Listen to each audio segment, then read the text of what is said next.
Hi everybody, and welcome to Life as I See It with your hostess Dena NIERENBERG. Good afternoon everybody, how are you? And it's so great to see all of you again. It's great to have amazing people in one's life that you can discuss anything with, and I've been learning this a lot lately.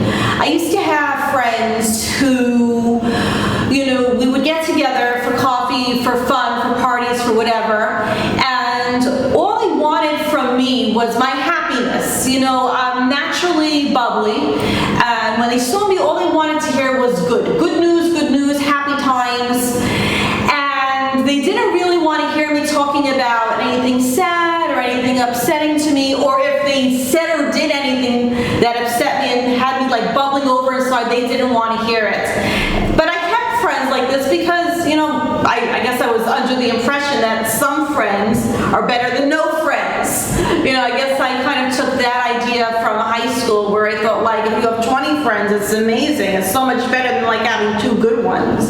So I had 20 friends who were just in for a good time and wanted me to, be part of that good time. And the second I would get upset, criticize anybody, get anything off my chest, like, Dena, you're not the one who gets to do that. I had like one friend who was allowed to like criticize and tell anybody anything, and she could tell anybody anything. She'd say, hey, your feet are filthy, why don't you wash them sometimes? Or hey, what's that coming from your mouth? Or hey, what's that thing you just said? Did you just insult somebody? And yeah, so I'm learning now that it's about time to get some new friends who really understand me, friends who I can actually get it off my chest. That's actually the reason why I started the show, as kind of like as an exercise of just, being myself and being myself fully, and not just showing people the bubbly, cool, and happy side of me, but showing the real me. And with that, I'd like to introduce to you my co-hostess and my great friend, Raquel Siegel. Hi, welcome. Hi, good afternoon, Dena. I mean, it's amazing. You're just being so natural and honest and open, and that's what you want everybody to be able to express and say what they feel, exactly what they feel. Yes, feelings are important. Feelings are very special, and it's important that we express our feelings. And with our friends, we could have all different kind of friends, and it is important, and it's not always easy to say how you feel because you don't want to hurt the person's feelings. Right. Like you said. Yeah. But at the same time, it's just like there is such a thing as being polite, as not saying anything that comes to your mind, that not having this unfiltered mouth. I know there are people out there and they say whatever it is the heck that they want, and people are so disgusted by them. Nobody ever wants to be their friend. I mean, do you know people have unfiltered mouths? They'll say anything like without thinking first. And that could be hard to do sometimes. Right. When people are not filtered. Right. It means they're not thinking of your feelings. Right, exactly. But today's not about unfiltered mouths. Today it's all about getting it off your chest. Sometimes people hurt each other, not meaning to. And there are people who, they'll never, if they're hurt, if somebody has hurt them, even by mistake, what they'll do is they'll just kind of take it inside, let it bubble over. Sometimes they'll give the cold shoulder, as in, I'm never talking to you again, you just pissing me off, I'm not gonna hang with you, that's it, no more. And then there are the people who they'll self-harm themselves. What they'll do is, let's say if somebody annoys me, makes me angry, instead of me telling them what's going on and what's happening here, instead I'll go home and I'll do something to harm myself. What kind of things could I do to harm myself? Oh, I hated the time that I had, so I'm going to drown my sorrows in alcohol, or I'm going to drown my sorrows in cigarettes. I'm going to drown my sorrow. Maybe if somebody really made me angry, maybe a close family member, I may even cut myself.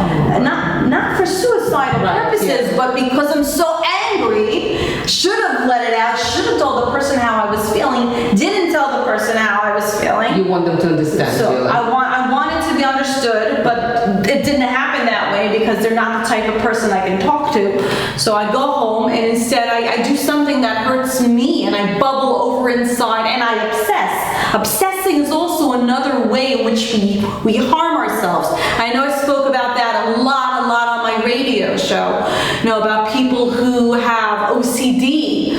A lot of people who have obsessive compulsive disorder, one of the greatest symptoms are that when they have conversations with people and they're the kind of conversation that upsets the person terribly, they'll take it home and they'll go over it, they'll ruminate again and again. What I said, what you said, the thing that you said that I didn't like, the thing I said that I didn't like. In the end, with obsessive compulsive disorder, the person winds up feeling extremely guilty and extremely poorly about themselves. Guilt is another way in which people deal with emotion that does not get told. Right. Yeah. Well, it's interesting because feelings are fragile. It's not sometimes what you say, it's how you say it. And it has to do a lot with our childhood, the daycare center, how the way parents raised us, the teachers that we had, the friends we had. If we were taught how to communicate and how to stand up for ourselves, it's experience. It's not simple. Communication is the most difficult thing in life for everybody to communicate, because people have feelings and people's feelings get hurt. And it's very important to be aware of another person's feelings and not only thinking of yourself. I'll tell my story. It's important to listen to another person because we all want to be heard. Because when you listen, you learn something about the person. But if you talk, you only know about yourself. So we want friends who would listen to us because then we feel that they care. When they listen, we feel being cared. When people don't listen to us, we don't feel being cared. As a child, if the child is talking to the mommy and she said, "Oh, okay, I'm listening," and she's in the kitchen and she's doing something, So it's always good to, when you talk to whoever your friend and even your doctor, just sit down and look to each other's eyes and have eye contact so the person would feel that you're paying attention. We all need that so people pay attention to us, and I learned one thing is with the friendship. If I feel sometimes it's like sometimes you feel some friends like they're choking you. They just like they like you. Like you said, you're bubbly. I'm also bubbly, and people like to be my friends. And sometimes I feel with some people I can't be friends. It's difficult because they would just like I had a friend. She would say, "Okay, we'll go on vacation together. We'll plan this. We'll do this." And she's like, "Okay," and I'll say, "Okay," and I'm thinking, "Oh my God, I'll be suffocated if I go on vacation with her. I wouldn't be able to do it. It's just too much for me." I hear, yeah. Yes. So we want somebody who just not only thinking what they want to do with you, but to hear what you want to do with them. It's a big process. It's not simple. Not simple, and and we want everybody to be happy. And I hear your feelings, Dena. It's we all need friends who could be there for us. And really be willing to listen and not just be these fair weather friends. Everyone has fair weather friends. They'll get on your nerves after a while. And not only that, who your fair weather friends are. And you don't need, God forbid, tragedy or disaster to realize who the fair weather friends are. You can feel it. It's an energy thing. You can feel who's really there for you and who's only there for your bubbliness and your smiliness and your moolah, and that you should, always be the one who has to pay for like everything all the time. There are people who they may be going out with you because they know that you're the one, you're the payer, you're the one with the pockets. It's like, and that's a very, very scary kind of thing. Right. You don't want friends who wants to be with you for what you have. You want friends who wants to be with you for who you are. For who you and really, and the whole of you, and not just the part of you that's happy, smiley, makes parties, greets people nicely, enjoys company. You want people to be there for you even when you're crying. I recently went through hard times. I'm not shy to tell everybody that, I try and antidepressants for a while, during the pandemic, and then I decided that I'd had enough of them because they'd given me really, really a lot of weight. I gained 35 pounds on it, and I was trying on dresses for my son's wedding, and I realized that I was definitely the heaviest woman in the store trying on dresses, and for an ex-anorexic, that was humiliating. And that's when I realized that. And then at one of my parties, somebody was saying to me, Dena, you gained 35 pounds. And she didn't mean to insult me, but she's like, Dena, how'd you do it? Are you on medication? I said, I am. I told her, I said, yes. Are you on antidepressants? I said, I am. She's like, Dena, that's how you gained 35 pounds. And I'm like, maybe I want to get off the medication.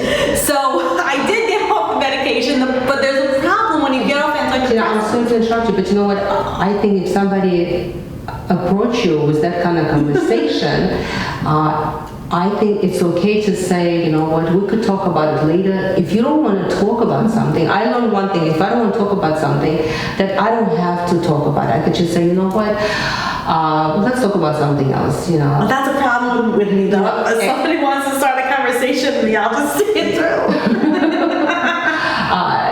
Because people have to respect, people should be careful what they say, because I personally think what she told you, it wasn't appropriate, it wasn't a nice thing to say, and we don't have to answer to everything people say. The people have to give each other. But it was help, it was a big help, because otherwise I never would have put the two together. Was it privately done or in public? No, not like in front of 200 women. Okay, good, so that's good. You don't want, yes, that's good. Yeah. I saw it as being an extremely good thing. She happens to be a really, really great friend. Right. And it was very, very informative to tell me that, hello, you take antidepressants, it's gonna give you weight. And it's funny because when I first started taking them, I said to the psychiatrist two things. I said to the psychiatrist, will I have a hair loss from this? No. Will I gain weight from this? No. And he said it straight plain out to my face. How could he do that? And then over the course of like he wasn't honest with you. It was totally dishonest. How could a doctor do that? So the year later, a year later and 35 pounds heavier later, I was talking to this woman at one of my parties. I suddenly put it all together. That's where all the weight gain came from. And this is why every single time I try to diet, I can't lose my pounds.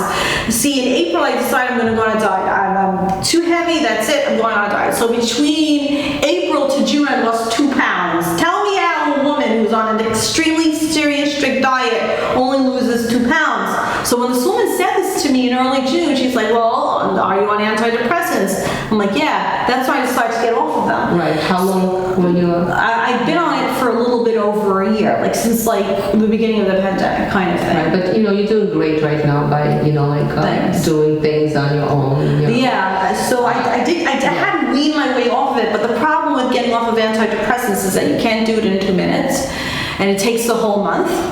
But not only that, it comes with, you almost feel, do you remember what it's like to feel postpartum? Yeah, you can't forget what it's like to feel postpartum. And you can get so depressed, so suddenly, like, swoosh, and you're down and you're crying and you're upset. And I started telling people about my journey, about getting off of antidepressants and why I was so emotional and sort of kind of in a bad mood. Did you have friends at that time that you could talk to? Some and some. That's when I started to weed out the fair weather friends. Yeah, it's good to have a friend, somebody you could just even during those times, have somebody you could feel trust and talk to.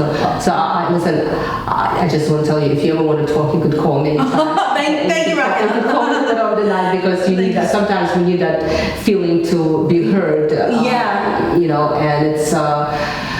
Support, to hurt because we want to feel support. Yeah. Every person wants to be heard and to be supported and understood. Yeah. To be understood. Yeah. It's a very important feeling to be accepted for who you are. Yeah. Some people don't want to hear it. Some people you start to complain, I'm feeling so down today because my hormone levels are where they're supposed to be. I'm very, very low in serotonin. And then you could see their eyes shut down. They're like, oh, there's Dena. Where's the Dena that we know? Where's the Dena that we know? You're the one who smile and bubble. When you're not smiling, you're not bubbly, and they're expecting that. They're kind of already sort of shifting away from you. Like, oh, here comes Dena. She's about to complain. Yeah. Well, but it's I think think like friendship and feelings.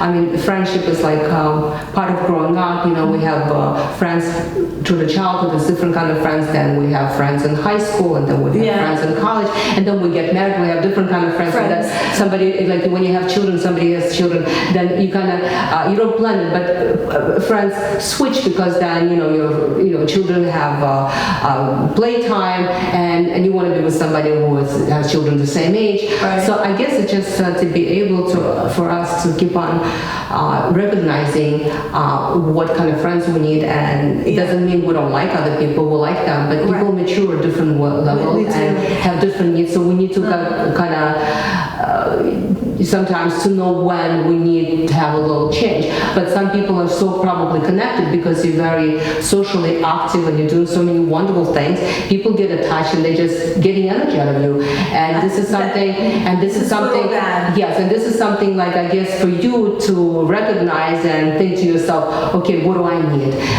We don't have to make everybody happy. The only way we could make other people happy when we're happy with ourselves. So it's very important that we concentrate without hurting anybody to make sure that we're happy with ourselves, and not letting people just like take all the energy out of us. And that's not easy to recognize. That takes time. Right. At first we feel hurt. Why? How could they do that? Well, what they're doing is right. We just have to stand up for ourselves. So it's learning to speaking up and expressing and putting things in place. It's a job. My son, I'll never forget. Like when the neighbor said, "You know what? I asked your son, how's your mom?" He said, "You know what your son told me? You want to know how my mom told him? Ask her." I was like, wow. And then he got married and we're sitting together, friends come over and somebody's asking questions him about wife and his wife asking some questions, and he said, listen, leave my wife alone. That's private. So he knows how to put things, to put boundaries and how to put things in place. And I'm learning from my son. Believe it or not, I'm learning from him. I said, wow. Because once I told him, this is what's happening in the neighborhood, and he was away in college. And he's like, Mom, why are you telling me? That's not horror. Don't talk about other people. I don't need to know. Then I told him, listen, your sister, like feeling well or something, and he would say, Mom, why are you telling me about my sister? I said, so did she tell you to tell me? I said no. So don't tell me. If she wants to, she'll tell me herself. So so I said, wow, that's clever, because I would always, people ask me questions and I keep on answering. So I learned well, I guess I don't have to answer all the questions. It's communication and speaking up. It's a job to learn how to do that. Yeah. The art of communication. That's communication. That's the key word. Yeah, it's true. And friends who you had in high school and they were great, and even if they were great for you in high school, and you could tell your feelings. And I did have friends in high school where I could always tell my feelings. And I remember being depressed in high school and telling my feelings.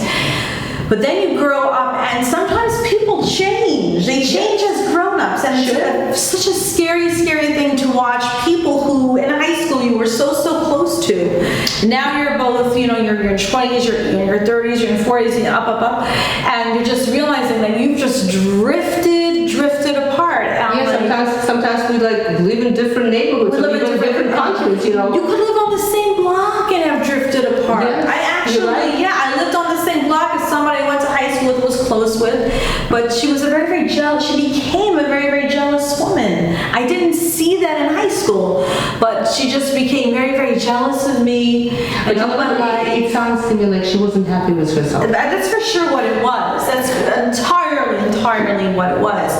But it's sad when you have to start letting friends go, and they don't realize why you're letting them go. They're dead. To borrow a British word, they're daft. They just don't understand why you want to let them go, but you have, for the sake of your own peace of mind, for the sake of your own happiness, you have to let them go, or you're going to get stuck. You're going to get screwed with a whole lot of friends that's just not good for you. Right. If you have the friends that's not for you, it could affect your marriage. It could affect your children relationship. Who they friends with. So we have to be careful. And who knows if they're not talking about you? If they're jealous of you, who knows if they're not talking about you behind your back? And then there are the friends that you just kind of have. You think that you're friends in high school. I had a friend in high school that she was kind of she was what we call a frenemy. She was technically one of my besties, but she's kind of like frenemy. She would half be my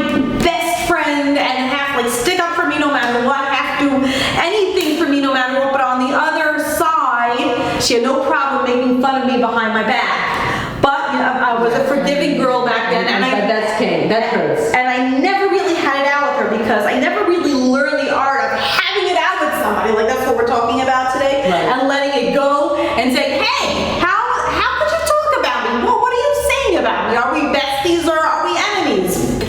Pick one because you can't be both. Did you ever express it to her? Did you talk to her about your feelings, how you felt? And that's the thing. I only when we were really, really little girls in camp, and she's still my favorite doll. Like for the last time, I used to keep my doll on the bed, and I was crazy about my dolls back then.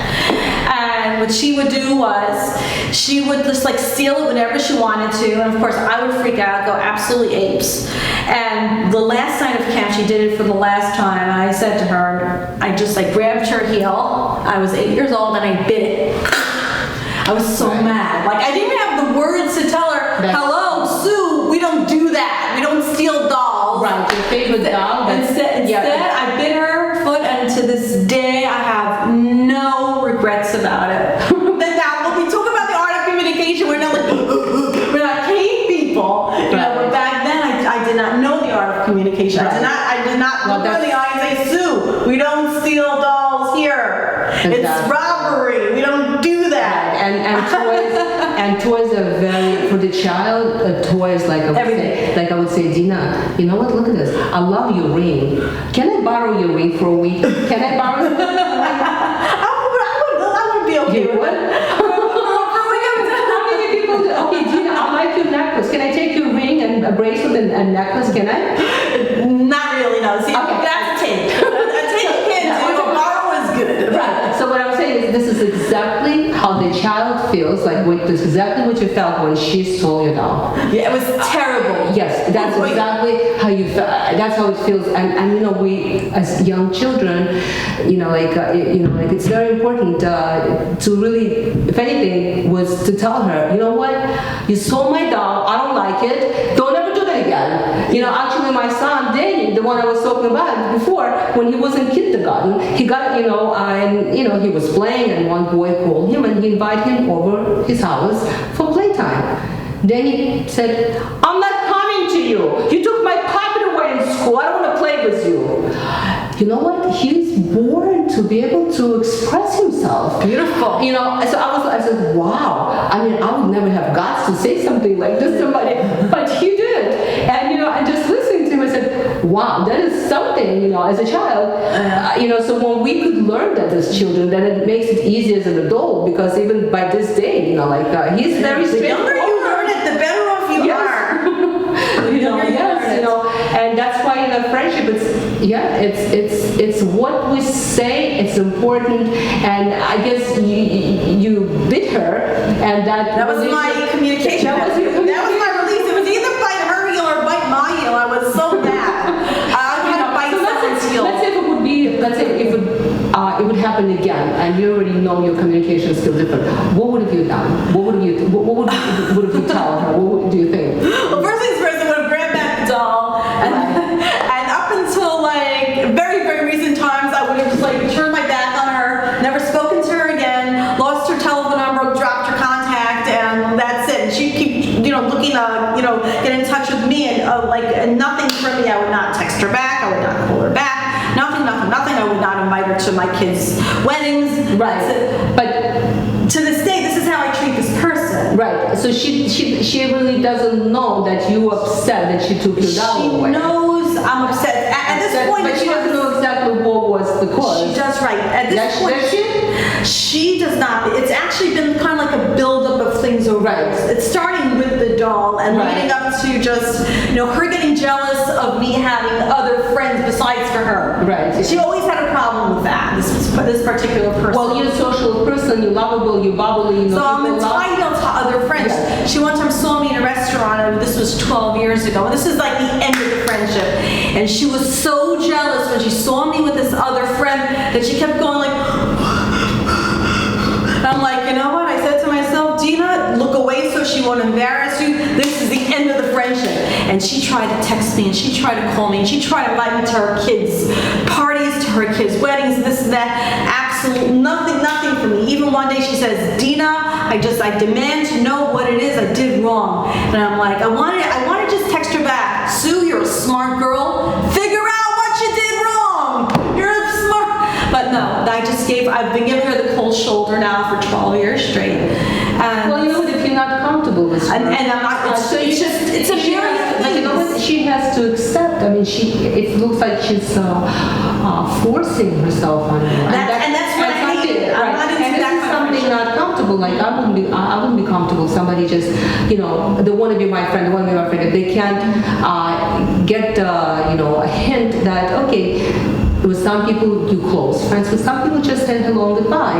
Right. You're not. You can't be everyone's best friend. Right. They can't. So she couldn't accept that, and she was keep on pushing it and made you feel uncomfortable. Right. So we want friends who will understand us and make us feel comfortable. Right. So then we feel we could relate to them and we could talk to them. Right. And even if something happened, you could talk things out. Because with some people, with some friends, you could say, what, this and that happened. I just want to let you know this is really not, this really hurts my feelings. I really wasn't happy about it. So you just kind of let them know not to fight over it. And she takes the hint, you take the hint, and you move on with your relationship.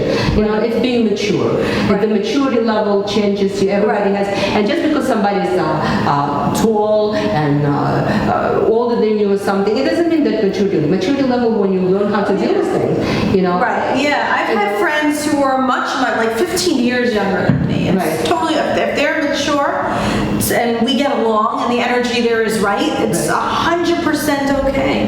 Anyway, I see that time is pretty much running out of our show. This show has been absolutely amazing, Raquel. Yes, Thank you. amazing. Thank you. Yeah. It's friendship. There was a good topic because I'm sure a lot of people struggle with this topic. So, very much, yes. very much, especially in a crazy society that's trying to shut people up. Exactly. During the pandemic, first with the mask, and now just you have people who are like, you can't even say what you want to say anymore because they get so insulted.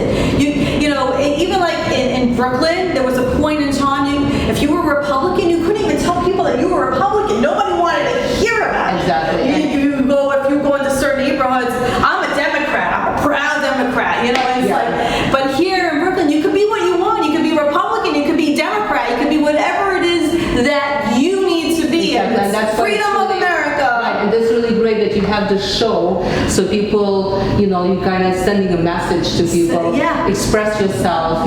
Express yourself. Love yourself. And above all things, if you have something to get off your chest, get it off your chest. Exactly. So, ladies and gentlemen, this is Life as I See It, and everybody